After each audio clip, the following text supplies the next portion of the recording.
और इस पर बात करने के लिए मेरे साथ डॉक्टर सुधांशु त्रिवेदी हैं, बीजेपी के मेंबर ऑफ पार्लियामेंट हैं और कद्दावर प्रवक्ता हैं। मेरे साथ इस चर्चा में मौलाना अंसार रजा हैं, प्रेसिडेंट गरीब नवाज फाउंडेशन के। मेरे साथ इस चर्चा में इफ्रा जान है, जानी मानी सामाजिक कार्यकर्ता, कश्मीरी एक्टिविस्ट भी हैं। मेरे साथ सुशील पंडित हैं, बड़े जाने माने सोशल एक्टिविस्ट हैं, उनका अभिनंदन है। और आप हैं जनता जनार्दन है, इस देश के युवा हैं जो इस चर्चा के भागीदार बनेंगे। मैं सीधा रुख करता हूं इफ्रा जान आपका, और इस डिबेट को ओपन आपसे करता हूं। 40 सेकंड में बताइए, शाहीन बाग बहाना है, यह दर्द पुराना है? क्योंकि आईसी घोष ने बोला था कश्मीर को हम कैसे भूल सकते हैं, इस सरकार ने सब कुछ वहां से शुरू किया है। देखिए, अगर इस देश की पुलिस चाहेगी ना, मंदिर के सामने से कोई चप्पल नहीं चुरा सकता, तो आज 200-500 औरतों को एक पूरा सड़क जाम करने कैसे दिया गया है उस पुलिस ने जो अमित शाह के अंडर डायरेक्टली काम करती है? यह सवाल पूछने की जरूरत है। बात यह है कि बीजेपी का मुद्दा पहले ये क्या कहते थे? ये कहते थे गुजरात मॉडल, डेवलपमेंट, विकास। अब ना कुछ विकास आया, हमारा रोजगार चला गया, 75 साल में सबसे ज्यादा बेरोजगारी आ गई, हमारे अर्थव्यवस्था की जो अभी स्थिति है वो बहुत ही गंभीर है।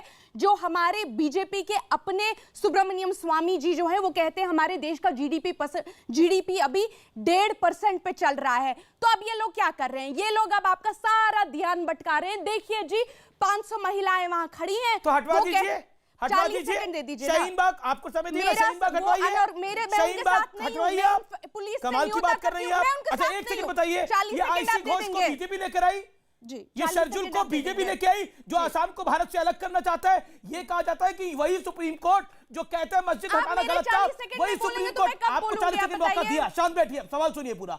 चले, अब उसके बाद वही लड़की कहती है कि ये वही सुप्रीम कोर्ट है जो मस्जिद हटाने को गलत कहता है लेकिन मंदिर बनवाता है। क्या ये दर्द मंदिर का है, ये दर्द 370 का है? बताइए, 20 सेकंड। सबरीमाला का सुप्रीम कोर्ट का वर्डिक्ट आया, सबरीमाला अलग विषय है। एक सेकंड बोलने दीजिए। ना सबरीमाला अलग विषय है। जब सबरीमाला का 370 से कोई लेना देना नहीं है। फिर मस्जिद के अंदर औरतों की एंट्री करवाई। सबरीमाला का जब सबरीमाला का कोर्ट का वर्डिक्ट आया था तब बीजेपी और बहुत सारे लोगों ने सुप्रीम कोर्ट के खिलाफ 4 महीने केरला में प्रदर्शन किए थे। तो क्या वो लोग भी एंटी नेशनल है? जब यहां से किसी ने बोला कि उनको सुप्रीम कोर्ट के किसी ऑर्डर से भरोसा नहीं है, हुआ वक्त हुआ अपनी बात, लेकिन मुसलमान का है तो एंटी नेशनल, बोल कोई दिया और मैंने। का है तो सुशील पंडित बोलिए जवाब। मैं आपसे पूछ रहा हूं, क्या ये दर्द पुराना है और शाहीन बाग एक बड़ा बहाना है? ये दर्द बहुत पुराना है। आप सिर्फ 6 महीना पहले गए हैं जबकि नारा लगा था जिन्ना वाली आजादी। ये दर्द 70 साल से ज्यादा पुराना है और ये रह रहकर उठता है। जहां जहां ये देश से नफरत करने वाले लोग अक्सरियत में आ जाते हैं, वहां वहां ये दर्द उठने लगता है। कश्मीर में ये दर्द उठ रहा है, 30 साल से उठ रहा है। तो ये दर्द सिर्फ 6 साल पुराना नहीं है, अपना ये वक्त तलाशता है। ये एक माकूल मौका देखकर फिर काम करता है, वार करता है। ये दर्द रह रहकर उठता है, जगह जगह उठता है। भारत माता की जय कहने वाले लोग कहते हैं कि कश्मीर जलेगा, धधकेगा। तिरंगा उठाकर चलने का दम भरने वाले लोग कहते हैं अगर 35 को हाथ भी लगाया तो झुलस जाओगे, पूरा का पूरा जिस्म झुलस जाएगा। ये रंग बदलने वालों का दर्द है। ये कभी पाकिस्तान मुर्दाबाद, जिन्ना मुर्दाबाद कह देंगे आपके सामने आपको खुश करने के लिए, लेकिन दिल के भीतर ये क्या रखते हैं ये वही जानते हैं। वो शाहीन बाग जाकर के खड़े हो जाएंगे, वो उनकी लीपापोती करेंगे उनके कहे जाने की। जो बात उनके जुमले उनके सामने कहे जाते हैं, जिन्ना वाली आजादी, उसकी तरफ से लीपापोती भी करेंगे। लेकिन ये दर्द बहुत भीतर गहरे है। वक्त लिया जी। अब मैं मौलाना अंसार रजा के पास आता हूं। अंसार रजा, चौतरफा विरोध है। जेएनयू की आफरीन फातिमा सुप्रीम कोर्ट पे भरोसा नहीं करती, भारत की सरकार पे भरोसा नहीं करती, और शाहीन बाग में जिन्ना वाली आजादी के नारे लगते हैं। अब तो बंदूकें भी पहुंच जाती हैं, क्या कहेंगे? अमीश जी, जिस कसौटी पे मुझे आप परखते हैं जनाब, क्या नतीजा हो अगर आपको परखा जाए। हमें ना तो इससे कोई लेना देना है कि जेएनयू की एक छात्रा क्या कहती है, वो हमारी लीडर नहीं है, वो हमारे हिंदुस्तान की लीडर नहीं है। जो हमारे संविधान को नहीं मानता है हम उसको नहीं मानते हैं, नंबर 1। अब आ जाइए आप दिल्ली पर। तो शाहीन बाग क्यों बुलाया जाता है इन लोगों को? क्यों? एक सेकंड, कोई भी जा सकता है शाहीन बाग। जो कह रहे हैं, जो आपकी बारी है क्या? आपकी बारी है। मौलाना अंसार रजा से सवाल हो रहा है, आप अपनी बारी में भी बोलेंगी, अंसार रजा की बारी में भी बोलेंगी। यहां तो शाहीन बाग मत बनाइए कम से कम। ये कह रही है शाहीन बाग उठवा दीजिए, फिर कहते हैं कोई भी जा सकता है। जी, दोनों तरफ से बात होती है। जी जी, एक सेकंड, इनको भी कुछ कह दीजिए। जी मैं आपके पास आता हूं, अंसार रजा सीधे सवाल का जवाब दीजिए। आप कह रहे हैं उनसे मेरा कोई लेना देना नहीं है। मेरा नहीं, सीए में किस मुसलमान नागरिक की नागरिकता जा रही है, ये बताइए, स्थापित करिए डिबेट के अंदर। आपके पास पूरे 1 घंटे का वक्त है। एक ऐसा व्यक्ति बता दीजिए मुझे अकेले को बोलना है देश के अंदर जिसकी नागरिकता जा रही है। 1 घंटा मुझे अकेले बोलना है? जा रही है, बताइए 1 घंटे के डिबेट के अंदर बताइए। 1 घंटा अकेला बोलूं? आप बोलिए अच्छा। बोलिए तो फिर सुनिए, बोलिए मैं किसकी नागरिकता जा रही है, नाम खोज के बताइएगा, उसे लाइव फोन पे लेंगे। बोलिए। Doctor Sudhanshu Trivedi, member of parliament, एक बहुत मुहज्जब इंसान है, बहुत पढ़े लिखे इंसान है। मैं इनसे एक सवाल करूंगा इस 40 मिनट के पीरियड में कि सुधांशु जी, मैं आपको, आपके और हम अपने देश के प्रधानमंत्री को, देश के गृह मंत्री को और 300 मेंबर ऑफ पार्लियामेंट को चैलेंज करते हैं कि दिल्ली का चुनाव अगर लड़ना है तो आप लड़िए। अच्छे दिन आने वाले हैं, अच्छे दिन आने वाले हैं। 15 लाख रुपया यूं ही आ जाएंगे, 15 लाख रुपया यूं ही आ जाएंगे।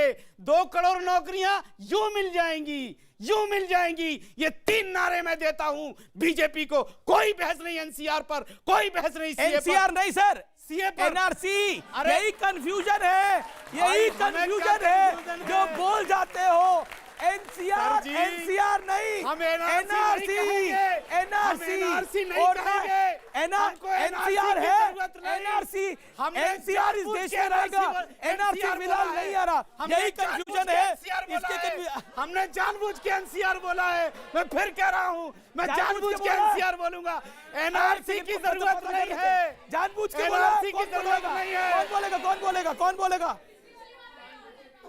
क्या कह रहे बेटा, खड़े होके बोलिए। पिछली बार भी यही बोला था। खड़े बोला था ना, मैं जानबूझ के बोलता हूँ, मैं जानबूझ के बोलता हूँ, मैं एनआरसी नहीं बोलूंगा। कह रहे अच्छा देखिए मौलाना अंसार रजा, ये युवा लोग हैं, ये पकड़ लेते हैं। आज तो बूढ़ा किसने कहा इनको? आज आप पकड़ेगा, किसने कहा इनको? अमित शाह भी गलत बोले थे। एनआरसी का फुल फॉर्म, एनआरसी का फुल फॉर्म नहीं पता तो उन्होंने गलत एनआरसी का फुल फॉर्म बोला। उन्होंने बगल वाले से पूछा कि एनआरसी का फुल फॉर्म क्या है। बहुत बढ़िया, इस पे ताली बजाओ, ताली बजाओ इस पे बच्ची के ऊपर। आपके सपोर्ट पे भी कह रहे हैं। इसको आपने खड़े होके नहीं बोला? जी, इसको खड़े होके नहीं बोला आपने? नहीं, कोई बात नहीं, हो गया कि जब गृह मंत्री को नहीं पता एनआरसी का मतलब, तो हमसे क्या पूछ रहे हो? मैं किसी के सपोर्ट में नहीं बोल रही हूँ। और अगर बात हो रही है शाहीन बाग की, तो आप कह रही हैं slip of tongue, but I have another thing to say that Shaheen Bagh की बात हुई। Shaheen Bagh is a place and it's not about Hindu और Muslim, it's about our people. It's about our the people. constitution, I believe. Okay Sudhanshu Trivedi, ये कह रही है शाहीन बाग हिंदू मुसलमान से उसका कोई मतलब नहीं है, वो हमारे लोग हैं। यही कहा आपने? जवाब। बिल्कुल सही बात है कि इसका हिंदू मुसलमान से कोई मतलब नहीं होना चाहिए। पर आज जो शाहीन बाग में मुद्दा शुरू हुआ था सीए से, बल्कि मैं कहूंगा आसाम की संस्कृति की रक्षा के नाम पर, और जो बातें निकल के सामने आ रही, जो दर्द छलक रहे हैं पुराने, तो मुझे वही पंक्ति, अभी एक स्टेप बता रहा हूं सर, वही पंक्ति याद आती है। दिल ने फिर याद किया, वर्क सी लहराई है, फिर कोई चोट मोहब्बत की उभर आई है। अब आपको बताता हूं क्या उभर आया। कश्मीर सेकुलरिज्म का प्रतीक था, 370 हटा दी गई। यहां सब यंग बच्चे बैठे हैं, मैं बताना चाहता हूं सेकुलर वर्ड भारत के संविधान में कब डाला गया? 1976 में, आपातकाल में। पूरा विपक्ष जेल में था और संविधान का प्रियम्बल, जिसे डॉक्टर अंबेडकर ने संविधान की आत्मा कहा था, उसमें संशोधन करके डाला गया 42वां संविधान संशोधन। वहां तक तो ठीक है। भारत में एक राज्य ऐसा था जिसने कहा कि वो हम सेकुलर वर्ड अपने कॉन्स्टिट्यूशन में अडॉप्ट नहीं करेंगे। वो कौन राज्य था? वो था जम्मू कश्मीर। और उसने किस चीज की आड़ ली? धारा 370 की। अब आप बताइए, जिस राज्य ने सेकुलर वर्ड को अडॉप्ट नहीं किया, जिस 370 के चलते हुए वो 370 हटना सेकुलरिज्म का प्रतीक हो गया, सेकुलरिज्म पे आघात हो गया, इससे बड़ा छल, प्रपंच, छलावा कोई दूसरा हो नहीं सकता जो रखने की बात कही जा रही है। मौलाना साहब ने एक बड़ी अच्छी बात कही, 15 लाख की बात। मैं कहता हूं ना, आओ पार्लियामेंट में प्रस्ताव लाओ और डिस्कशन करो 15 लाख पे। ऐसा पानी होगा हकीकत कि समझ में आ जाएगा। जो हिंदी की कहावत है ना, उल्टा चोर कोतवाल को डांटे। मतलब सब 15 समझ में आ लाख जाएगा का कहां वादा कहां विपक्ष ने गए। किया था। इसीलिए आप ताली एक बजा रहे मिनट, हो। 15 लाख की आप ताली बजा बयानबाजी रहे हो, है। कमाल की बात। मैं सुनिए 15 लाख अरे का वादा आपको विपक्ष ने जज किया था ताली क्या? से क्या तकलीफ है भैया? विपक्ष ने दिया किया था क्या? आपको हर बार ताली से मैं तकलीफ क्या होती है, सुनिए। आपको ताली से बड़ी तकलीफ है। गाली नहीं दे रहे, आपको ताली बजा रहे हैं। का वादा विपक्ष ने किया था आपकी क्या? बात पसंद आएगी तो ताली बजाएंगे। अब आप करोगे ही शाहीन बाग की बात, में तो आने कौन की बजाएगा आवश्यकता ताली? नहीं है। आप ये बताओ, एक सेकंड। मैं सिर्फ ये कह रहा हूं, जानते हैं पहला शाहीन बाग पर ताली नहीं बजती। शाहीन बाग पर ताली नहीं बज रही। क्या बजाओगे? जवाब दीजिए। शाहीन बाग पर क्या सुनिए, बजेगा? सुनिए। बंदूक क्या चिन्ह अब मैं वाली? एक और बात बताता हूं। बंदूक तो पहुंच गई क्या उधर। बजाओगे? अच्छा, अब और एक और बात देखिए, कौन पुराना बचा? क्या है। आजादी दिलाने पुराना वाला, पुराना, एक सेकंड आजादी एक सेकंड दिलाने वाला एक नहीं। सेकंड कैसी बात कर रहे हैं आप? शांत शांत सुधांशु। अच्छा सुनिए, अब यहां समस्या क्या है। दर्द तो बहुत पुराना है, क्योंकि बहुत कुछ बदलना पड़ा। इसलिए एक ही उदाहरण देते, एक ही संस्था ने 2 बार अपना स्टैंड कैसे बदला। 1987 जब ये 1986 में आया शाहबानो केस, तो वही all India Muslim personal law board ने कहा कि अगर हमको वो भी देना पड़ा मुआवजा, तो ये हमारे दीन में मदालखत है, यानी हमारे धर्म में हस्तक्षेप है। And same Muslim personal law board 2017 में सुप्रीम कोर्ट में कहता नहीं ट्रिपल तलाक जो है वो तलाक़े बिद्दत है, हम इसके खिलाफ काम करेंगे। भैया 30 साल पहले मदालखत थी और आज वो सदाकत हो गई। क्यों? तब राजीव गांधी थे, अब नरेंद्र मोदी थे। इसलिए मैं कहना चाहता हूं, दर्द बहुत सारे हैं। 2017 में ये बताइए, 2017 में जब जाकिर मूसा कहता है कि ये कोई कश्मीरियत की लड़ाई नहीं, ये इस्लामी खलीफत की लड़ाई है, तब तो सीए नहीं था।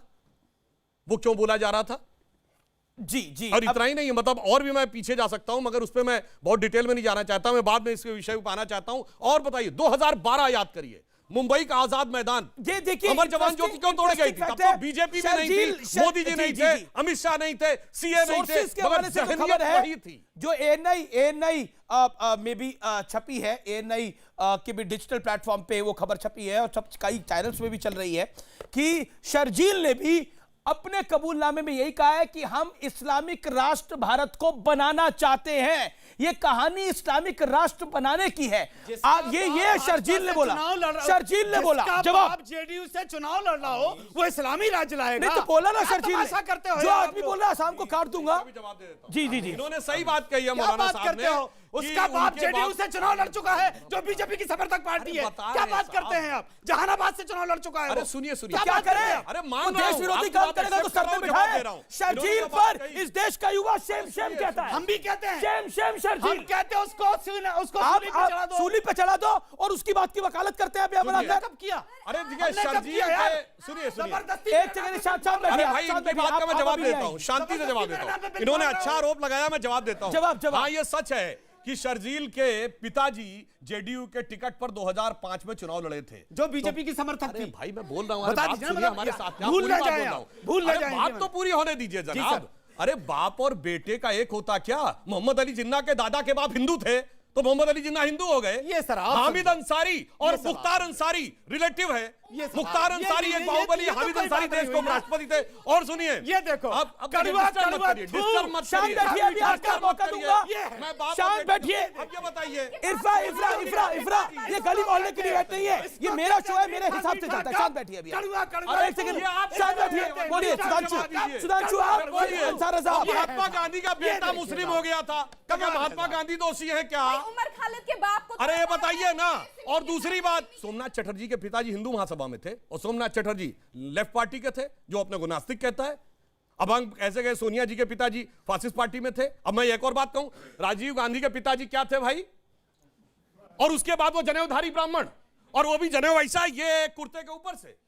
भाई ये तो गजब की बात है। अगर आप इस पे जाएंगे तो ये पूरी तरीके इसका से, जवाब इसलिए देना मेरा पड़ेगा। मानना है। ठीक है, इफरा ने तो इफरा बोल ले, इसका जवाब देना तो पड़ेगा। आप लोग दोनों तय करिए कौन बोलेगा फिर। जी अच्छा ठीक, नहीं आप तय कीजिए। नहीं मैं एक सेकंड, क्योंकि उनको टीम पूछा वर्क से गया काम था। करिए। एक सेकंड, उनको पूछा गया तो उनको जवाब देने दीजिए। बोलिए आप, 30 सेकंड। बहुत अच्छी बात हमारे सुधांशु जी ने कही है कि राजीव गांधी के बाप फिरोज गांधी थे, जो पारसी थे, मुसलमान नहीं थे। एक बात क्लियर कर ले, वो चाहे यहां से जनेऊ दिखाएं चाहे यहां से जनेऊ दिखाएं, हमें इससे कोई लेना देना तो नहीं है। पारसी जनेऊ पहनते हैं का? मुझे नहीं पता। अच्छा, गोत्र जो ये है आप पिता समझो, का होता है कि ये माँ आप का? समझो। फिर हमें भैया इससे- दत्तात्रेय हमारा गोत्र वहां के जाना, कौन ब्राह्मण हम के क्यों ले, बाबा हमारा पारसी क्या थे? लेना देना कि कौन जनेऊ कहां से पहन रहा है? मुझे तो एक सर, बात का जवाब दे दो। मुझे तो एक बात का जनेऊ जवाब का मजाक मत उड़ाइए। इस देश की आज तक का प्रतीक भी जनेऊ है। किसने आपने उड़ाया? बोला जनेऊ कौन कहां से पहन रहा है? हमें क्या आप मतलब यार? आप राहुल गांधी को डिफेंड करिए, राहुल गांधी को लेकिन आपने बोला यहाँ से पहने, कोई कहीं से पहने, जनेऊ यहाँ पहना जाता है, जनेऊ कपड़ों के अंदर इस शर्ट के नीचे जनेऊ डाला जाता है। जनेऊ का मजाक मत उड़ाइए। यहाँ पर कितने लोग होंगे जो जनेऊ डालते होंगे? आप लोगों ने कमाल की बात कर रहे हैं आप। सूट के ऊपर से पहले अंदर ले जाता ना, सूट के ऊपर पहना जाता है, अंदर या बाहर अंदर। तो ये क्यों नहीं कहा कि राहुल गांधी ने बोला मैं तो कह रहा हूँ बाहर जिसने पहनता हुआ दिखाया उसने मजाक उड़ाया, क्योंकि ये नौटंकी है बाहर पहनना, मजाक अंदर पहना जाता है। बिल हमारा नाम फाड़ रहे हो। एग्जैक्टली। अरे बिल फटाया है, फाड़ने की जरूरत नहीं है भाई। फालतू की बात करते यार। अब जवाब सुनो। नहीं फालतू की आप बात नहीं बताइए, करता। आप जवाब आपने सुनो। कोई- आगे पांचों आपने जवाब बोला, दे दीजिएगा। जनेऊ को यहाँ से डाले या कहीं और से डाले, अगर हमें नहीं मान- फर्क पड़ता। जनेऊ अगर उस टोपी की मर्यादा है तो जनेऊ की भी मर्यादा है। बिल्कुल। सम्मान रखिए, सम्मान नहीं रखेंगे तो जवाब सुनना पड़ेगा। सुशील पंडित, सुशील पंडित, क्योंकि जो बहस है उस पर हम आना, उस पे आना चाहिए। ये 15 लाख पर डिबेट नहीं है, ये राहुल गांधी के जनेऊ पर बहस नहीं है। मेरा निवेदन हम टॉपिक पर आए। सुशील पंडित, बहुत सीधे तौर पर आता हूं आपके पास। ये दर्द पुराना, क्योंकि कई बैटरी ऑफ चीजें हैं जो मैंने गिनाई लगातार। जी योर टेक। देखिए, ये इस्लाम खतरे में है जुमला नया नहीं है, इसीलिए ये दर्द पुराना है।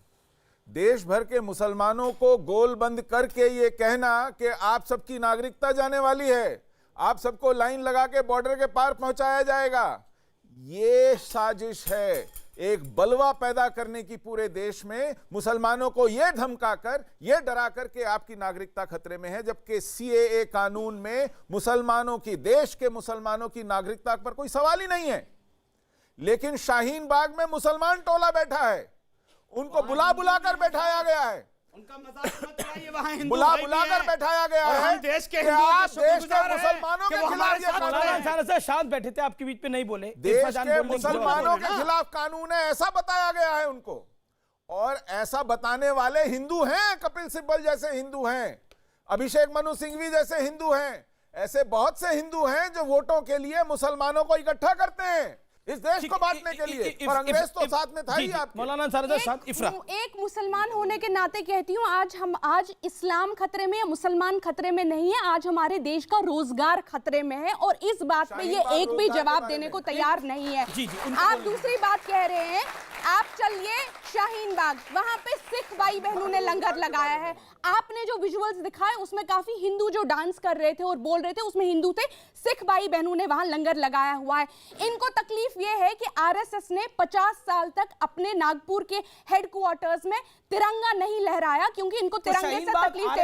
आज जब हम तिरंगा उठाते हैं, इनकी जलन क्यों होती है? आपको बताइए। सवाल का जवाब दीजिए ना। दूसरी बात जी, सवाल का जवाब दीजिए। जी। तो ये शाहीन बाग जो है, ये आरएसएस ने झंडा नहीं फहराया उसके ऊपर है। शाहीन बाग किस लिए? अगर पूरे देश में शाहीन बाग करना चाहते हैं, शाहीन बाग में एक सड़क का चक्का जाम कर दिया गया है, बच्चे अपने स्कूल नहीं जा पा रहे, एम्बुलेंस में मरीज जाते जाते अपोलो अस्पताल में दम तोड़ दे रहे हैं। पॉइंट नंबर 3, 5 लाख लोगों को डेली दिक्कत हो रही है। आप दिक्कत देने वालों के साथ खड़ी हैं। जी नहीं, जो दिक्कत लोग दे रहे हैं उनके साथ खड़ी है। और ये देश चाहता है कि जिन लोगों को दिक्कत हो रही है उनकी बात सुनी जाए। उन लोगों की गलती क्या है जो 5 लाख लोग डेली सफर करते हैं? वो सफर कर रहे हैं, उन्हें तकलीफ हो रही है। इसका जवाब मैं देता हूं आपको। कौन सुनेगा? उनका दर्द कौन सुनेगा? उनका दर्द हम सुन रहे हैं। शाहीन बाग में 45 दिन से बिरयानी चल रही है, शाही टुकड़ा चल रहा है, फिरनी चल रही है, लेकिन उस आदमी का क्या जिसको डेली सुबह काम पे जाना है, शाम को अपने घर के लिए कमा के लेके आना है, उसकी चिंता कौन करेगा? आप लोगों ने मजाक बना दिया है शाहीन बाग के नाम पर। कहते पूरे देश में शाहीन बाग होगा, इस देश को तोड़ना चाहते हैं आप लोग। आज हमारे देश में 75 साल में सबसे ज्यादा बेरोजगारी है। क्या उन लाखों लोगों का दर्द नहीं दिखता आपको? ये बेरोजगारी के लिए है। शाहीन बाग के लोगों से ये बेरोजगारी के लिए है। कि वो सड़क छोड़ दीजिए। शाहीन बाग और लोगों जवाब को दे रहा हूं। जाने ये दीजिए। बेरोजगारी के लिए है। लेकिन मेरा सवाल सुधांशु त्रिवेदी जी से, एक सवाल मेरा सुधांशु जी से नहीं, ये एक बेरोजगारी सवाल के लिए बस। है। आप बेरोजगारी पे जवाब दे रहा हूं। डेमोक्रेसी इंडेक्स में जो बेरोजगारी शाहीन बाग से बेरोजगारी के लिए है। एक यानी शाहीन बाग में लोकतंत्र बिठाकर, एक सेकंड, आपने बोला, आपने क्या बोला? क्या? शाहीन बाग बेरोजगारी के लिए, हाँ या ना? मैंने कहा यानी शाहीन बाग में बिठाकर रोजगार दिया जा रहा है। नहीं, फिर मैंने क्या कहा कह रही है? संविधान और लोकतंत्र को बचाने की लड़ाई है। आज शाहीन डेमोक्रेसी बाग हो क्यों रहा है? खुद कंफ्यूज है, किस लिए हो रहा है? 10 बार बोल दिया। सीए के लिए ना, तो इसमें बेरोजगारी कैसे आई? अब मुझे बताइए तो बेरोजगारी बेरोजगार है। अगर अच्छा, मैं कोई भी हुआ बेरोजगारी है, और संविधान दोनों पे क्योंकि जवाब दे देता हमारी हूं। सरकार सिर्फ मैं हिंदू शांति से- मुसलमान ये हिंदू मुसलमान- दहशतगर्द कर रही है और रोजगार पे बिल्कुल है। इनका फोकस नहीं है, इसीलिए बेरोजगारी है। कमाल की बात है आप शायद बताओ बेरोजगारी के लिए यहाँ नया मामला आ गया। आपस में सुनिए, अंबानी सुनिए, और सुनिए। अडानी अपने घर बना मैं रहे जवाब दे हैं देता हूं। और हम यहाँ बैठ के तमाशा मैं देख रहे रोजगार हैं। और संविधान दोनों पे तमाशा तो जवाब देखा ही जा रहा कुछ है। लोग बेरोजगार हो गए हैं, इंडेक्स यानी राजनीतिक रूप से कुछ लोग बेरोजगार हो गए हैं, वो संविधान में रोजगार ढूंढ रहे हैं अब। नीचे गिर गए हैं हम। वो संविधान बचाने की नौकरी ढूंढ रहे हैं जो राजनीतिक रूप से बेरोजगार अब आपने बोला ना, बोलिए ये जो देख लीजिए। राजनीतिक रूप से बेरोजगार हो गए हैं, लफ्ज वो सुनिएगा। संविधान बचाने की रोजी रोटी ढूंढ जो रहे इस हैं। ये देश के देखिए। साथ होगा वो बिल्कुल, कभी उनका भी बात का राजनीतिक जवाब रूप से देता हूं। बेरोजगार वो संविधान नहीं बचाने होगा। के वो लिए सिर्फ रोजी रोटी लहराता ढूंढ रहेगा, वही हमारा रोजगार है। अच्छा, वैसे मैं एक बात पूछूं पूरे अदब से अपनी बहन से, ये मुस्लिम महिलाओं में कितनी कामकाजी महिलाएं हैं? रोजगार कितनों के पास रहा था इससे पहले, 5 साल पहले से? सारी भीखी आज मांग रही थी क्या? तो रोजगार का अवसर क्या है? सारी भीखी मांग रही थी क्या? ना ना ना ना, घर पे काम कर रही थी ना, तो बेरोजगारी आपको तो बिरयानी मुद्दा है। खाने पे ऐतराज, भाई जिसके पास आपको रोजगार फिरनी नहीं, खाने उसको- पे ऐतराज, सुनिए, आपको सुनिए। अरे भाई, शाही टुकड़ा खाने पे ठीक है, फिर आप ऐतराज। अंडर जब टन पे बोलिए। अन्ना हजारे मैं कोई disturbance धरने नहीं पे कर रहा बैठे था। थे तब नहीं पूछा था मौलाना ये खाना साहब, कहां से आ रहा है? तो आज वोट जानकारी बिरयानी की की क्या? तकलीफ हो रही है कि बिरयानी कहां से आ रही है? तब 5 लाख फालतू की लोगों को बात करते हो तकलीफ यार। नहीं होती थी। अन्ना हजारे बैठिए जब रामलीला बैठे मैदान में थे, धरने पे, तब कहां से आ रहा था बैठिए खाना? 1 साल तक तब रामलीला खाना मैदान में कहां से धरने आ पे रहा बैठिए, था? लेकिन रोड खोलिए। शाहीन बाग- शाहीन बाग शाहीन वापस बाग लेकर में आएगा ये देश। सरकार की शाहीन बुनियाद बाग है, में धारा इसलिए 370 नहीं शाहीन है। बाग में शाहीन बाग में वीजा शाहीन नहीं बाग चलेगा। में मोदी शाहीन सरकार बाग में ने वीजा नहीं बुनियाद चलने दिला देंगे। दी है, इसलिए शाहीन बाग में अरे वीजा भैया, नहीं किसको चलने कुछ देंगे। नहीं है। जिसको जो करना है कर ले। अब मैं जवाब जिसको देता जो हूं। करना है कर अरे ले। मैं शांति से बंदूक जवाब के ले दूंगा। आओ, कुछ ले आओ। पुलिस अमित शाहीन शाह बाग के में साथ वीजा है। नहीं चलेगा। पुलिस अमित शाह ये के भी बात साथ है, है। लेकिन ये कुछ शाहीन करेंगे बाग में नहीं। वीजा नहीं चलेगा, ये भी तय है। शिवाजी बाबर की शाहीन बात बाग है। में वीजा नहीं चलेगा। धरना एक देना राजा है, होता है। जंतर मंतर पे दो, रामलीला मैदान में दो। शाहीन बाग में, शाहीन बाग में सुधांशु त्रिवेदी। आपकी वही भाषा जो अच्छा, मैं बोल दूं भाई। वही घमंडी भाषा है। और घमंडी सुनो, भाषा नहीं है, ये देश की भाषा है। ये देश की भाषा है। ये उन 5 लोगों का दर्द, ये उन 5 लाख लोगों का दर्द है जो डेली सहते हैं। मैं उन 5 लाख लोगों के साथ खड़ा हूं जो सुबह शाम अपनी रोजी रोटी कमाने के लिए चाहते हैं। आप जिसके साथ खड़े हैं, तय करें। सुधांशु त्रिवेदी, इसे नोट कर लो। बोलो, अब आप बोलिए पूरा आवेश के साथ। अब अरे बादशाह का काम होता है अरे रियाया हाँ को भाई, करीब तो लाना। अपने टर्न पे बोलिए भाई। बादशाह कह रहा है जो करना है चुनौती देता हूं। ये बादशाह के लफ्ज हैं, बादशाह के लफ्ज ही बता ये देता हूं गृह मंत्री के लफ्ज हैं। मैं चुनौती देता हूं। ऐसा बटन कमाल की दबाइए बात कर रहे हैं आप। और सुनिए। महिलाओं कमाल की को बात कर रहे हैं आप। करंट लग जाए। भाई ये कैसी भाषा ठीक है, है? क्या बात कर रहे हो ऐसा यार? बटन दबाइए कि वहां की महिलाओं और बच्चों को सुधांशु, करंट ये कहने लग की क्या जाए। जरूरत थी? ये अब मैं हमारे सारे देश के सारे गृह अरे भाई मंत्री- जवाब तो देने दीजिए। आप लोग दोनों ही एकदम फटाफट दोनों तरफ से जवाबी कव्वाली चल रही। अब मैं ये बात कहना चाहता हूं, देखिए जवाब तो रोज है नहीं, अरे लेकिन जवाब तो डायलॉग देने तो मार दीजिए। आप। रोजगार और संविधान दोनों पे जवाब देता हूं। देखिए, जितने पुरुष हैं सब अपना रोजगार कर रहे हैं सुबह से शाम तक। महिलाओं के पास रोजगार नहीं था। मुस्लिम समाज में 1% ज्यादा कामकाजी महिला नहीं, मैं दावे के साथ कहता हूं। सबको यहां लाके बैठा दिया। अगर बेरोजगारी होती तो पुरुष भी आके बैठे होते। 2003 मिनिस्ट्री ऑफ होम अफेयर्स की कमेटी जो सिटीजनशिप एक्ट पे बैठी थी, उसके सदस्य बता देता हूं आपको। चेयरमैन थे प्रणब मुखर्जी, सदस्य कपिल सिब्बल, अंबिका सोनी, हंसराज भारद्वाज। और जानते हैं उसने क्या रिकमेंडेशन की? कि बांग्लादेश से आए हुए माइनॉरिटीज को, हिंदू, बौद्ध और क्रिश्चियंस को नागरिकता देनी है। यही नहीं, क्लॉज नंबर 7 में लिखा मेजॉरिटी को नहीं देनी है। अब बताइए उस समय क्या हो गया था? 2003 में समझ में नहीं आ रहा था, तो वही तो हमने किया मेजॉरिटी को। तो ये कपिल सिब्बल ने बोला, आप खड़े होकर बोल रहे हैं और खुद लिख के दिए। बताइए, बोलने के मतलब ज्यादा लिखेंगे या ज्यादा? हम पूरे देश में लाएंगे और प्रधानमंत्री रामलीला में कह रहे हैं अरे बोलिए ना, कपिल सिब्बल ने लिखा, बोलिए कपिल सिब्बल ने लिखा, बयान दीजिए। कपिल सिब्बल के वो थे, प्रणब मुखर्जी जी उसकी अध्यक्षता कर रहे थे। 2003 में लिख के दिया कि नहीं करना। और तो और सुनिए, बताइए ना, कपिल सिब्बल ने गलत किया था तब, अंबिका पूरा सोनी ने गलत किया कांग्रेस था। के ही चेयरमैनशिप में अब था। कांग्रेस ने गलत किया था। सुनिए, इतना नहीं, अशोक गहलोत ने लिख के दिया सिर्फ हिंदुओं को देनी है। अब बताइए। मनमोहन सिंह ने जवाब कहा दीजिए। हिंदू और सिखों ये को देनी मोदी है। कर रहा है, तरुण इसीलिए गोगोई ने कहा सिर्फ हिंदू, बौद्ध और ये इनको दर्द देनी है। पुराना है। अरे और तो सुनिए, ये राम कम्युनिस्ट मंदिर का पार्टी दर्द ने है। कोझिकोड ये अधिवेशन में 370 का दर्द है। और इतना ही नहीं, तो बंद करो। एक सेकंड, एक सेकंड, एक सेकंड। जवाहरलाल नेहरू ने कहा सुधांशु नॉन जी। मुस्लिम्स को ही देनी है। अब बताइए, सब संविधान विरोधी थे। मैं पूछ रहा हूं इनसे। अब शाहीन बाग ये है कि जो दर्द पुराना है क्या? सुन लीजिए, बिल्कुल दर्द पुराना है, इसमें कोई शक नहीं है। 370 वाला, देखिए 370 हटा, बहुत अच्छा हुआ। मैं राम मंदिर वाला, देखिए राम मंदिर का फैसला कोर्ट का है, जो कोर्ट का फैसला हमने सराखों पर कबूल कर लिया, इसमें बहस करने की बिल्कुल कहीं कोई गुंजाइश नहीं है।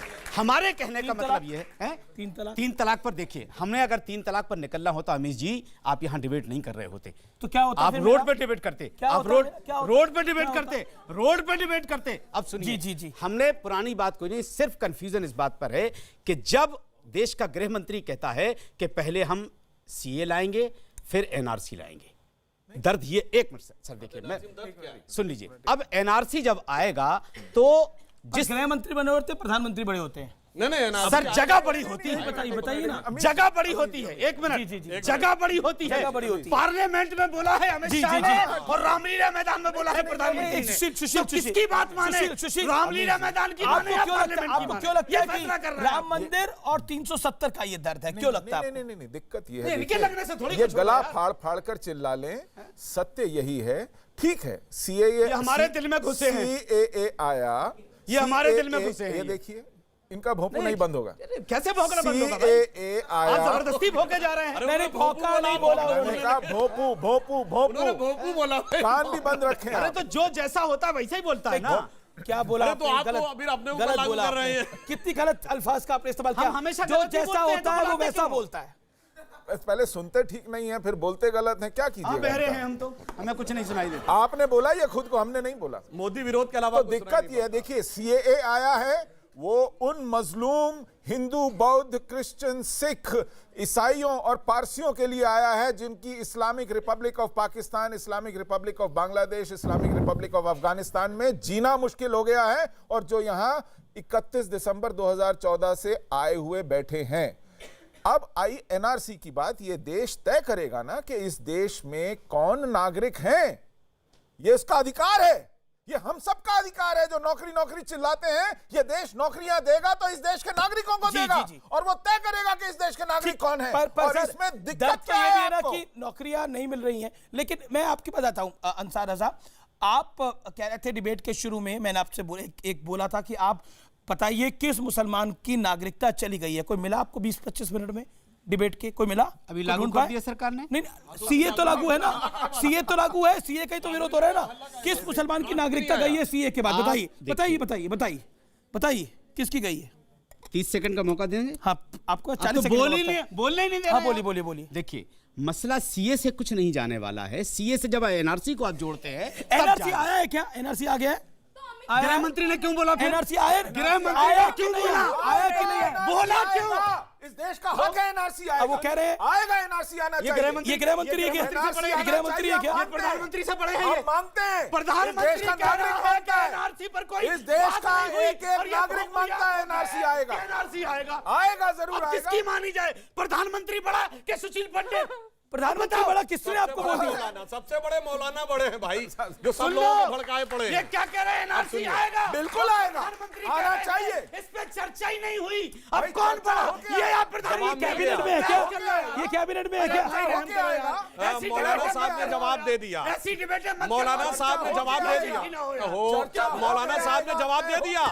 जिस चीज पे चर्चा ही नहीं हुई, जिसका अभी ड्राफ्ट नहीं आया, एनआरसी का एन नहीं आया, मगर वो इनके खिलाफ है, इनको पता है। गजब की आपकी इल्हाम है आपको। आपके गृह मंत्री कह रहे हैं, गृह मंत्री ने ये कहा कि आपके खिलाफ है। पूरे गृह देश मंत्री में ने कहा आएगा। कि एनआरसी उन्होंने ये आएगा। कहा है। बिल्कुल आएगा। आएगा तो आपको काहे डर लग रहा भाई इतना?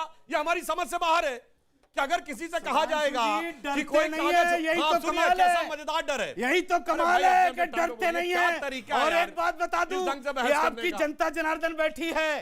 अब सुनिए, एनआरसी NRC लाओ, में- सुनो, सुनिए। चाहे सी अरे डबल ए भैया। लाओ, चाहे एनआरसी लाओ, चाहे एनपीआर लाओ, एक बात सुनो, आ गई है तो रहेगी, नहीं जाने वाली। उम्र भर अब ये सफेदी नहीं जाने वाली, और मर भी जाऊं तो यही दफन किया जाऊंगा। मेरी मिट्टी भी कराची नहीं जाने वाली। एक बात याद रखना, ये सरकार भी सुन ले और सारी पूरी हुकूमत सुन ले। जब भैया मिट्टी नहीं जाने वाली है तो करे जिंदम भेज देंगे।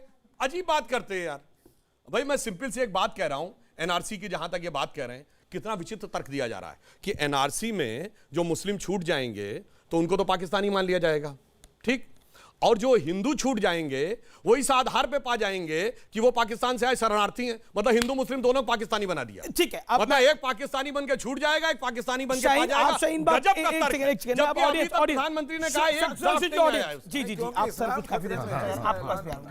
हम बड़ी विनम्रता से पूछ रहे हैं आप चारों से कि शाहीन बाग में जो राजनीतिक मंच वहाँ लोग खड़े हैं और कर रहे हैं, तो क्या देश हित और मानव हित में है? चारों जवाब दीजिए, हम सुनना चाहते हैं। इफ्रा, क्या वो मानव हित में है जो शाहीन बाग में हो रहा है? मानव हित में जिन लोगों को तकलीफ हो रही है उनके अभिप्राय थे। मैंने बार बार कहा, मैं दिल्ली पुलिस से न्योता देती हूं उनको कि वो सड़क हटवा दें, लेकिन आज वो शाहीन बाग मानव हित में इसलिए है क्योंकि आज वो संविधान बचाने की लड़ाई है और लोकतंत्र इंडेक्स, डेमोक्रेसी इंडेक्स जो पूरी दुनिया में आता है, आज हमारा देश 10 पॉइंट्स नीचे गिर गया है। हमारा देश डेमोक्रेसी इंडेक्स में नीचे नीचे गिरता जा रहा है। हम पाकिस्तान के करीब आते जा रहे हैं और इस बात की लड़ाई है, हमारे देश की हमारे देश को बचाने की लड़ाई है। पाकिस्तान के करीब आते जा रहे हैं।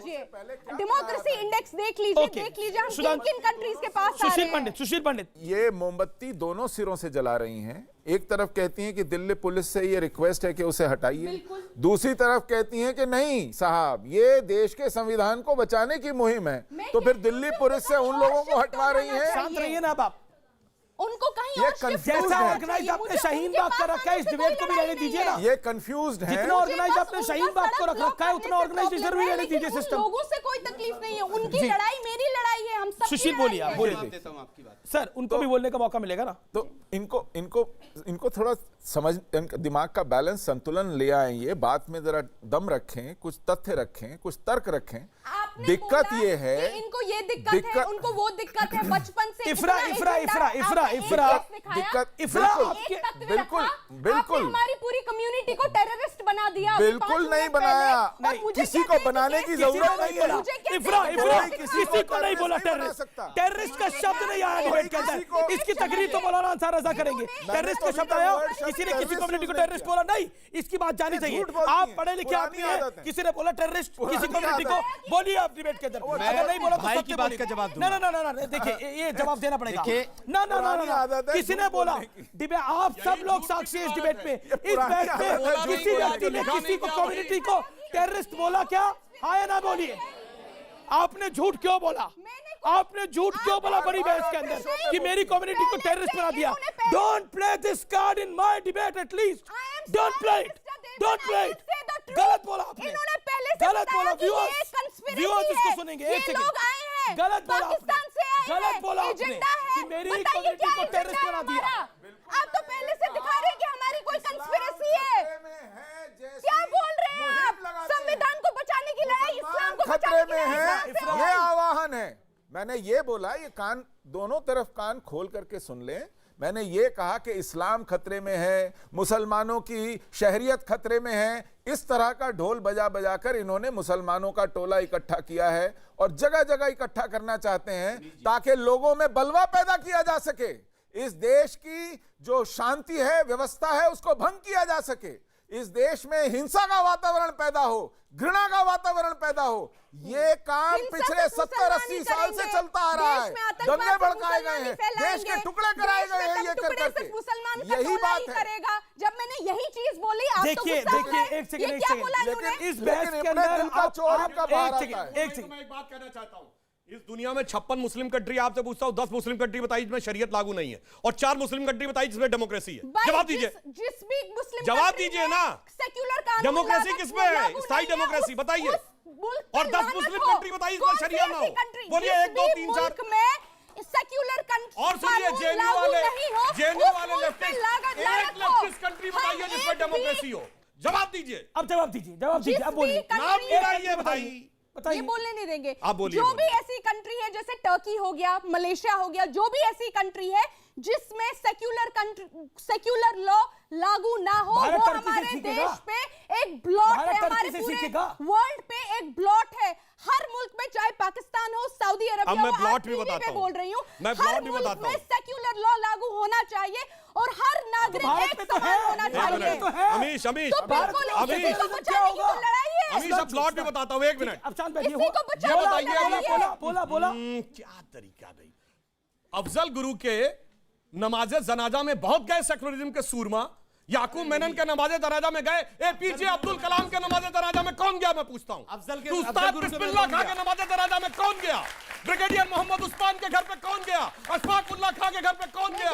वीर अब्दुल हमीद की शहादत की 85वीं वर्षगांठ पे हुई, कोई नहीं गया। जाकिर नायक शांति का मसीहा, हाफिज साहब, ओसामा जी, इशरत बेटी, अफसल हारात का मारा, याकूब मेनन की जुडिशियल किलिंग, और मेरी वल्दियत कौन? बाबर, तुगलक, औरंगजेब। हद कर दी है इस वजह से। ये स्थिति आपने जोड़कर अपनी कौम के साथ ये किया है। क्यों नहीं जोड़ते अबुल कलाम से? क्यों नहीं जोड़ते जवाब भी तो दारा सिंह से? क्यों नहीं जोड़ते अब्दुल रहीम खनकारा से? क्यों नहीं जोड़ते अमीर खुसरो से? क्यों नहीं जोड़ते बुल्ले शाह से? फिलहाल वक्त है एक ब्रेक का। ब्रेक के बाद आर पार की टक्कर जारी है। सीएए जो प्रो सीएए रैलीज थी उनमें क्या नारे लगाए गए वो आपको पता है? छोटे छोटे बच्चे बोल रहे थे दहशतगर्दी की क्या पहचान, मुल्ला मस्जिद पाकिस्तान। छोटे छोटे क्या वो वीडियोस आपने देखे? आज तो अनुराग ठाकुर बोल भाई मुल्ला मस्जिद तो क्या जो भी मुल्ला है, जो भी मस्जिद है, हम सब दहशतगर्द हैं। क्या उन पे आपने सवाल किया?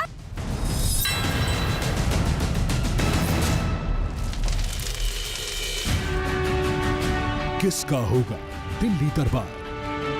दिल्ली चुनाव के सबसे बड़े चेहरे, दिल्ली चुनाव का सबसे बड़ा मंच। न्यूज़ 18 इंडिया, एजेंडा दिल्ली, 3 फरवरी सुबह 10 बजे से। Welcome back. आप देख रहे हैं आर पार की टक्कर। डेमोक्रेसी पे हमारा भरोसा नहीं है। डेमोक्रेसी के 4 पिलर, ना हमारा सरकार के ऊपर भरोसा है, ना पुलिस के ऊपर है, और आप बोल रहे सुप्रीम पर भी भरोसा नहीं है। अब फिर बात आती है मीडिया भी बिक गई है बोलते हैं। तो हमने जब चारों पिलर जो डेमोक्रेसी के, किसी के ऊपर भरोसा नहीं है, तो हम किसके ऊपर भरोसा करें? जो पैसे देके दंगे करा रहे हैं या जो पैसे देके नारा करवा रहे हैं, किसके ऊपर भरोसा करें हम? ये सवाल आया है। अंसार रज़ा बताइए। बहुत पॉइंट का सवाल था आपका।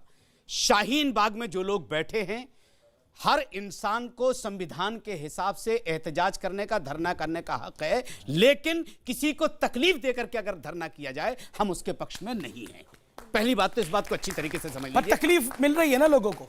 यार कमाल की बात कर, जब क्या कमाल की बात करें? कमाल ये है कि जब तकलीफ मिल रही है तो सुन लीजिए। सवाल पूछ रहा हूं, सरकार की भी एक जवाब नहीं है। सरकार अंसार रज़ा, इसलिए कमाल ये नहीं है कि आपके पास जवाब नहीं है, सरकार आपके पास अधिकतर नहीं होता। सवाल ये है मेरा, जवाब दीजिए। सवाल ये है कि 40 दिन से ज्यादा का वक्त गुजर गया जी, और सरकार के कान पे जू नहीं रेंग रही है, और वो ये करेगी कि जो करना है कर लो, हम ऐसा नहीं करेंगे। क्यों नहीं सरकार की एक तंजीम जाकर के उन लोगों से बात करती, भाई तुमको तकलीफ क्या है? पुलिस ने बात करी, लेफ्टिनेंट गवर्नर ने बात करी, क्या किया? किसने बात की? पुलिस ने बात करी, दिल्ली पुलिस ने। क्या बात? लेफ्टिनेंट गवर्नर ने बात करी। क्यों अमल नहीं हुआ उस बात पे? क्यों नहीं हुआ बताइए ना, आप बताइए। आप शाहीन बाग की तरफ मीडिया वाले हो ना, आप बताओ ना कि क्यों नहीं अमल हुआ उस बात पे? क्या बोला आपने?